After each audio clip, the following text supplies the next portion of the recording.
உலக அரசியல் ஒரு விரிவான விளக்கமான உரை.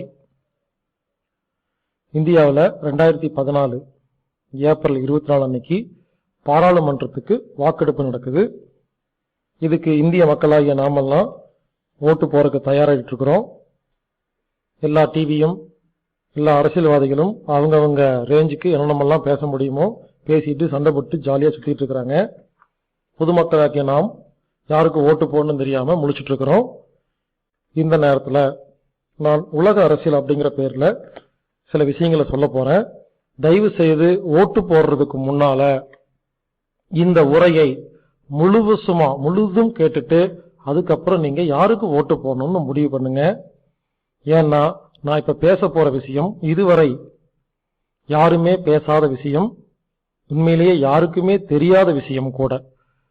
எல்லாரும் பெரிய பெரிய தலைவர்கள்லாம் அரசியலை பத்தி பேசிட்டு இருக்கிறாங்க. சத்தியமா இவங்களுக்கு அரசியல்னா என்னன்னே தெரியாது. ஏன்னா நான் இப்ப பேச போற விஷயத்தை கேட்ட உடனே நீங்களே முடிவு பண்ணிடுவீங்க. அது என்னன்னு கேட்டீங்கன்னா, உடம்பில் உள்ள எல்லா நோய்களுக்கும் 5 காரணம் அப்படின்னு சொல்ற மாதிரி உலகில் உள்ள எல்லா அரசியல்வாதிகளுக்கும் அரசியலுக்கும் ஒரே காரணம் தான். இப்ப நான் என்ன பண்ண போறேன், இந்தியா பத்தி மட்டும் இல்ல, உலகத்தில் இருக்கிற எல்லா நாட்டை பத்தியும் எல்லா நாட்டில் இருக்கிற அரசியலை பத்தி ரொம்ப விளக்கமா தெளிவா பேச போறேன்.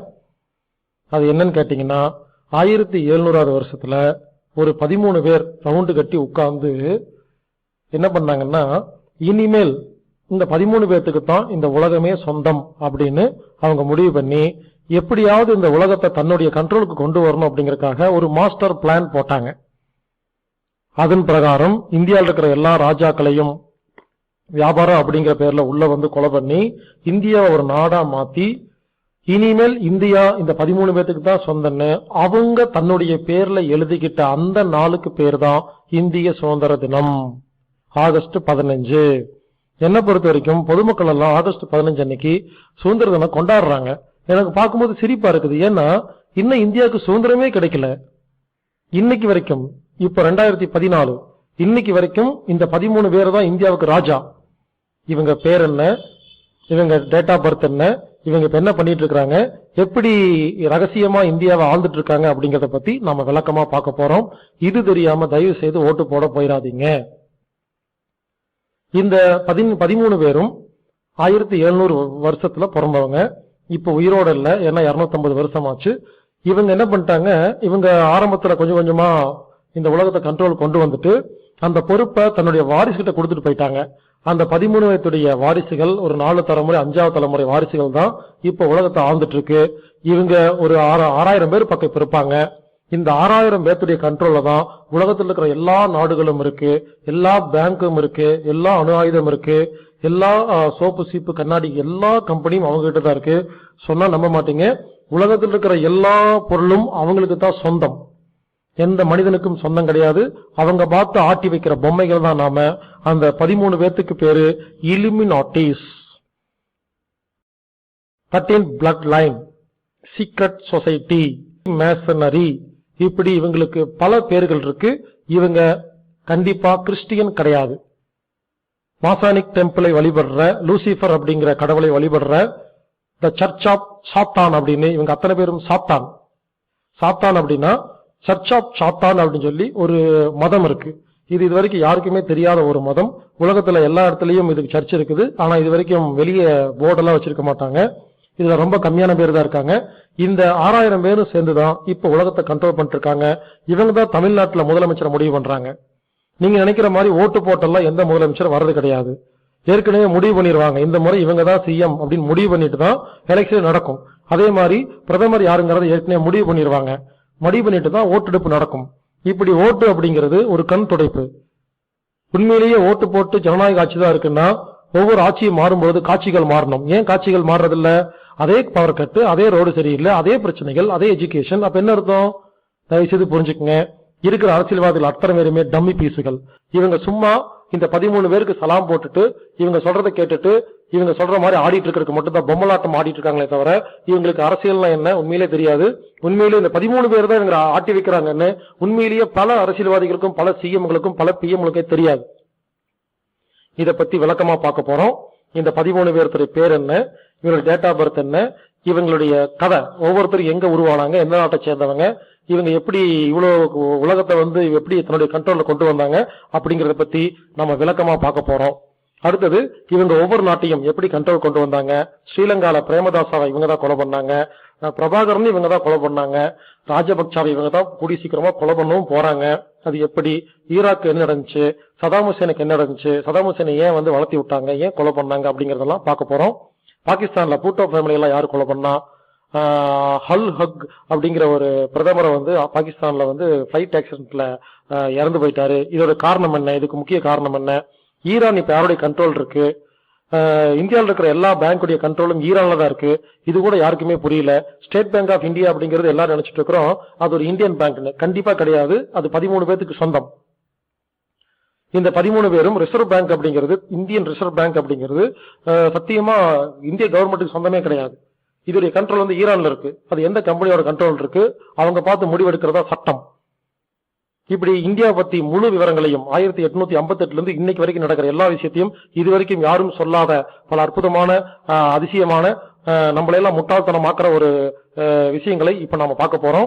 அடுத்தது அந்தமான் இப்ப யாருடைய கண்ட்ரோல் இருக்கு, அந்தமான்ல என்ன நடந்துச்சு, ஜப்பான்ல ஹீரோஷிமா நாகசாயில ஏன் குண்டு போட்டாங்க, உண்மையிலேயே அந்த குண்டு இந்திய சுதந்திரக்காக போட்ட குண்டு, சுபாஷ் சந்திரபோஸ் என்ன ஆனாரு, அவர் உயிரோட யாரு கொண்டு யார்ட்டு கொண்டு கொடுத்தாங்க, சவுதி அரேபியா என்ன, அது இப்ப யாருடைய கண்ட்ரோல் இருக்கு, யுனைடெட் அரபு எமிரேட்ஸ் என்ன, துபாய் என்ன, பஹ்ரைன் என்ன, ஓமன் யார் ஆண்டுட்டு இருக்கா, Yemen, Kuwait, Qatar, Malaysia, Singapore, Hong Kong, இப்படி உலகத்தில் இருக்கிற எல்லா நாட்டை பத்தியும் சிம்பிளா கொஞ்சம் கொஞ்சமா பார்க்க போறோம். தயவு செய்து புரிஞ்சுக்குங்க. அதெல்லாம் தெரிஞ்சா மட்டும்தான் இந்தியாவில, தமிழ்நாட்டுல, இதுல இந்தியாவில யாருக்கு ஓட்டு போடலாங்கிறத முடிவு பண்ண முடியும். நீங்க நினைக்கிற மாதிரி வேற வேற நாடுகள், வேற வேற ஆட்சி எல்லாம் கிடையாது. உலகத்தில் இருக்கிற எல்லா நாட்டுக்கும் ஒரே ராஜா, அந்த 13 பேர் தான். இவங்க பார்த்தா முடிவு பண்றாங்க. அவங்க யாரு என்னங்கிறத தெளிவா நம்ம பார்க்க போறோம். அமெரிக்கா என்ன, இந்த 100 மாடி பில்டிங் பிளைட் விட்டு அடிச்சாங்க இல்லையா, அது 2 வருஷத்துக்கு மேல ஏற்கனவே பிளான் பண்ணி செய்யப்பட்ட ஒரு சதி. அது தீவிரவாதிகள் எல்லாம் செய்யல, இந்த இலுமினாட்டி அப்படிங்கிற 13 பேர் செஞ்சாங்க. இவங்க ஏன் செஞ்சாங்க, அது உள்நோக்கம் என்ன, சைனா யாருடைய கண்ட்ரோல் இருக்குது, ரஷ்யா யாருடைய கண்ட்ரோல் இருக்கு, லெனின் என்ன பண்ணாரு, Australia, New Zealand, Canada, Italy, London, இப்படி எல்லா நாடுகளை பத்தியும் ரொம்ப ஷார்ட்டா உங்களுக்கு புரியுற மாதிரி ரொம்ப சிம்பிளா சொல்லி கொடுக்குறேங்க. இதெல்லாம் தெரிஞ்சுக்கிட்டதுக்கு அப்புறம் தான் நான் இந்திய அரசியலை பத்தியே பேசுவேன். இதுக்கு அதுக்கு ரொம்ப சம்பந்தம் இருக்கு. தயவு செய்து புரிஞ்சுக்கங்க. இந்தியாவில் நான் ஓட்டு போடுறதுக்கும் லண்டன், அமெரிக்கா, இத்தாலியில என்ன நடக்குன்னு தெரியிருக்கும். இது என்ன சம்பந்தம்னு பல பேர் கேட்பீங்க. எல்லாத்துக்கும் சம்பந்தம் இருக்குங்க. சம்பந்தம் இல்லாமல்லாம் ஒண்ணும் கிடையாது. தயவு செய்து புரிஞ்சுக்குங்க. ஆரம்பத்தில் நான் பேசும்பொழுது கொஞ்சம் ஓவரா பேசுற மாதிரி தோணும். ஆனா நீங்க இந்த முழுசா கேட்டு முடிச்ச உடனே இது கூட தெரியாம முட்டாளா நம்ம இத்தனை வருஷம் வாழ்ந்தமே நினைச்சிட்டு எல்லாருக்கும் சத்தியமா கண்ணுல தண்ணி வருங்க. அவ்வளவு ஒரு கொடுமையான விஷயங்கள் நடந்துட்டு இருக்கு, யாருக்குமே தெரியாம ரகசியமா நடந்துட்டு இருக்கு. அதை பத்தி தான் நான் பேச போறேன். கிறிஸ்துவ மதம்னா என்ன, சர்ச்சுன்னா என்ன, சர்ச்சில் போய் டொனேஷன் கொடுக்குறீங்களே, அந்த டொனேஷன் எங்க போகுதுன்னு யாருக்காவது தெரியுமா, போப் ஜான் பால் என்ன பண்றாரு, அவர் யாரு கண்ட்ரோல் பண்ணிட்டு இருக்கிறா, முஸ்லீம் மதம் என்ன, மெக்கா மதீனா யாருடைய கண்ட்ரோல் இருக்கு, இது கூட யாருக்கும் முஸ்லீம் தெரியாது. இந்து மதம் ஏன் அழிக்கப்பட்டு இருக்கு, சைனீஸ் மதங்கள்ல ஏன் பிரிவு இருக்கு அப்படிங்கறது பல விஷயங்களை பத்தி நம்ம பார்க்க போறோங்க. மறுபடியும் சொல்றேங்க, எல்லாமே ஒரு மனிதன் கண்டிப்பா தெரிஞ்சு வச்சிருக்கணும். அடுத்தது இந்த மொத்த உலகத்தையும் இவங்க எப்படி கண்ட்ரோல் பண்ணிட்டு இருக்காங்க, ரவுண்ட் டேபிள்னா என்ன, பில்டர்பெர்க்னா என்ன, பிரிட்டிஷ் கவர்மெண்ட் ராணி அவங்களுக்கு என்னென்னலாம் சொந்தமா இருக்குது, கமிட்டி ஆஃப் 13 என்ன, இப்படி ஃப்ரீ மேசனரி என்ன, நிறைய விஷயங்கள்ங்க. இதெல்லாம் கேட்க கேட்க ஆச்சரியமா இருக்கும். உலகத்தில் இருக்கிற எல்லா நிறுவனம் இருக்கு இல்லையா, WHO, வேர்ல்டு ஹெல்த் ஆர்கனைசேஷன், இப்படி எல்லா அமைப்பும் யாருடைய கண்ட்ரோல் இருக்கு, யுனைடெட் நேஷன் யாருடைய கண்ட்ரோல் இருக்கு, ஏன் இப்படி பண்ணிட்டு இருக்காங்க, மனித உரிமைகள் பேர்ல பேசுறாங்க, ஆனா எல்லாத்தையும் கொலை பண்ணிட்டு இருக்காங்க. இது எப்படி நடக்குது அப்படிங்கறத ரொம்ப விளக்கமா பார்க்க போறோம். கடைசியா இது வரைக்கும் உலகத்தில் இருக்கிற எல்லா பேங்க்கும் யாருக்கு சொந்தம், எல்லா car company, medicine company, consumer product, இந்த மாதிரி கம்பெனிகள்லாம், ஜிமெயில், கூகுள், இதெல்லாம் யாருடைய சொந்தமா இருக்கு, இதுக்கு முதலாளி யாரு அப்படிங்கிறது இது வரைக்கும் யாருக்குமே தெரியாது. இந்த ரகசியத்தெல்லாம் சொல்ல போறேன். அடுத்தது இது வரைக்கும் எத்தனை பேர்த்தை இவங்க எல்லாம் கொலை பண்ணிருக்காங்க, ஜான் எஃப் கென்னடி அமெரிக்க பிரசிடண்ட கொலை பண்ணிருக்காங்க, அடுத்தது பிரபாகரனை கொலை பண்ணிருக்காங்க, சதாம கொலை பண்ணிருக்காங்க, ஹிட்லரை கொலை பண்ணதே இவங்க தாங்க. இதை பத்தி எல்லாம் நிறைய நம்ம பார்க்க போறோம். அடுத்தது இவங்களுடைய பிளான் என்ன அப்படின்னு கேட்டீங்கன்னா ஆச்சரியப்படுவீங்க. இப்ப 750 கோடி உலக மக்கள் தொகை இருக்குது. இந்த 750 கோடியை கூடி சீக்கிரமா 3ஆம் உலக போர்னு ஒன்று கொண்டு வந்து அதன் மூலியமாக 300 கோடி, அதாவது கூடி சீக்கிரமா 300 கோடி மக்களை கொலை பண்றதுக்காக பிளான் வச்சிருக்காங்க. அதுக்கு முக்காவாசி காய் நகர்த்திட்டாங்க. கூடி சீக்கிரம் நடக்க போகுது. அதை நாமெல்லாம் சேர்ந்த உடனே தடுத்தாகணும். நான் பேசுறது ரொம்ப சீரியஸான விஷயம், தயவு செய்து புரிஞ்சுக்குங்க. இது ரொம்ப சீரியஸான விஷயம். நீங்க எல்லாம் உட்கார்ந்துட்டு யோசிச்சுட்டு இருக்கிறீங்க சின்ன சின்ன விஷயங்களை. நான் பெரிய விஷயங்களை பத்தி யோசிச்சுட்டு இருக்கிறேன். அடுத்து 4வது உலக போர்னு கொண்டு வந்து 100 கோடி மக்களா மாத்த போறாங்க. அடுத்து 5வது உலக போர்ல 1 கோடி மக்களா மாத்தி இந்த 1 கோடி மக்களை வச்சு இந்த உலகத்தை இந்த 6000 பேர் சேர்ந்து ஆட்சி புரியணுங்கிறது தான் இவங்க மொத்த திட்டம். அதன் பிரகாரம் இப்ப எல்லா நாட்டையும் ஆல்மோஸ்ட் கண்ட்ரோல் கொண்டு வந்துட்டாங்க. இவங்க முகம் இன்னும் வெளியே தெரியல, கடைசி வரைக்கும் தெரியவே தெரியாது அப்படின்னு மறைச்சு வச்சிருக்காங்க. ஆனா நான் இவங்களை வெளிச்சம் போட்டு காட்ட போறேன். இவங்களுடைய ஹேபிட்ஸ் என்ன, இவங்க எப்படி உலகத்தையே கண்ட்ரோல் பண்ணாங்க, இவங்களுடைய பழக்க வழக்கங்கள் என்ன, இவங்க என்னென்ன பயிற்சி பண்றாங்க அப்படிங்கறதும் நான் சொல்ல போறேன். கடைசியா கன்க்ளூஷன், சரி இதுக்கு முடிவுதான் என்ன, என்னதான் பண்றாங்க அப்படிங்கற சொல்ல போறேன். கடைசியா நாமெல்லாம் என்ன பண்ணணும், பொதுமக்களாகிய நாம நமது சந்ததியை காப்பாத்துறதுக்கு என்ன பண்ணணும் அப்படிங்கறத பத்தி நான் விடையும் சொல்லிடுறேங்க, அதுக்கான தீர்வும் சொல்லிடுறேன். இது வரைக்கும் யாரும் ரகசியத்தையே சொன்னதில்லை, ஆனா நான் தீர்வே சொல்லிடுறேன். அதனால தயவு செய்து மறுபடியும் கேட்டுக்கிறேன், பொறுமையா முழுசா கேளுங்க. முழுசா கேட்டு முடிச்ச உடனே இனிமேல் டிவி பாத்தீங்கன்னா, பேப்பர் படிச்சீங்கன்னா, அரசியல்வாதிகள் மைக்கு பிடிச்சி பேசும்போது ஒரே காமெடியா இருக்கும். ஏன்னா இது கூட தெரியாத இவங்கெல்லாம் எப்படிதான் அரசியல் இருந்து இவ்வளவு பெரிய ஆளாகி பேசிட்டு இருக்காங்கன்னு எனக்கே சிரிப்பு வருது. அப்படிப்பட்ட ரகசியங்களை சொல்ல போறேன். நாமெல்லாம் ஒரு பெரிய ஆபத்தில் இருக்கோம், அதுல இருந்து நம்மளை காப்பாற்றணும். இதெல்லாம் தெரிஞ்சுக்கிட்டு அதுக்கப்புறம் யாருக்கு ஓட்டு போடணுங்கிறத முடிவு பண்ணுங்க. நான் முதல்ல இதெல்லாம் சொல்லி முடிச்சிருவேன். கடைசியாதான் காங்கிரஸ் கட்சின்னா அதோட முதலாளி யாரு, ஆம் ஆத்மி கட்சியுடைய முதலாளி யாரு. உண்மையிலேயே அரவிந்த் கெஜ்ரிவால் முதலாளி கிடையாதுங்க, பின்னால வேற ஆள் இருக்காங்க. அவங்க யாருங்கிறத சொல்ல போறேன். விஜயகாந்த் கட்சிக்கு யாரு முதலாளி, ஏடிஎம்கேக்கு யாரு முதலாளி, இப்படி உலகத்தில் இந்த தமிழ்நாட்டில் இந்தியாவில் இருக்கிற எல்லா கட்சிகளுக்கும் முதலாளிகள் நீங்க பாக்குற மாதிரி படத்துல காமிக்கிற அவங்க எல்லாம் கிடையாதுங்க. அவங்களுக்கு பின்னால வேற ஆட்கள் இருக்காங்க.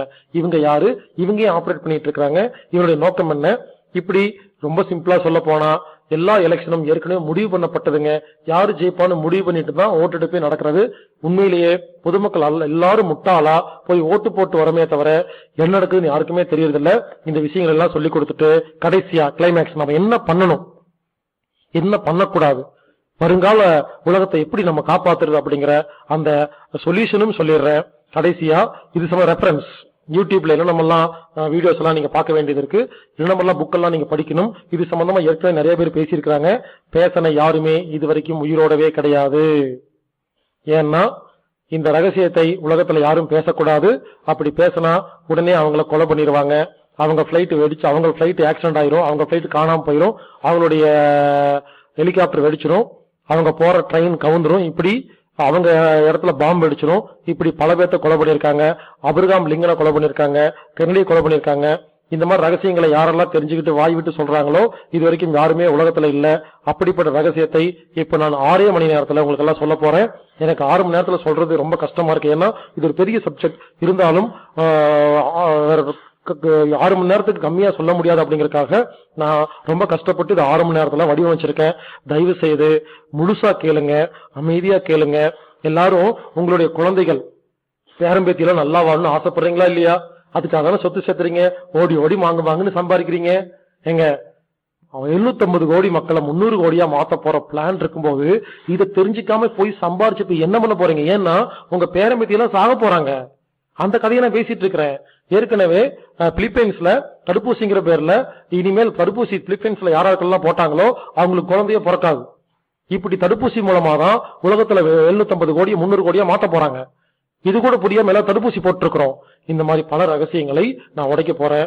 அமைதியா பொறுமையா நான் பேசுற 6 மணி நேரம் இந்த ஸ்பீச்சை கேளுங்க. ஏப்ரல் 1ஆம் தேதி ஏன் நான் ரிலீஸ் பண்றேன்னா, ஏப்ரல் 1ஆம் தேதி உலக முட்டாள் தினம் சொல்றாங்க. நாமெல்லாம் உலக மக்கள் 750 கோடி மக்கள் எவ்வளவு முட்டாளா இருக்கோங்கிறத இது நீங்க கேட்க கேட்க உங்களுக்கே புரிஞ்சிடும். எல்லாரும் தயவு செய்து முழுசா கேளுங்க. கேட்டு முடிச்சுட்டு இந்த உலகத்தை இனி எப்படி காப்பாற்றணும்னு ஐடியாவும் கொடுத்திருக்கேன். எல்லாரும் ஒண்ணு சேருவோம். எல்லாரும் ஜாதி மதங்கள் சண்டை இல்லாம நம்ம எல்லாம் ஒண்ணு சேர்ந்தா மட்டும்தான் இந்த சாத்தான்கிட்ட இருந்து நம்மளை காப்பாத்திக்க முடியும். இந்த சாத்தான்கள்னா யாரு, இந்த 6000 பேர் என்ன பண்ணிட்டு இருக்காங்க அப்படிங்கறத விளக்கமா பார்ப்போம். வாழ்க வையகம்.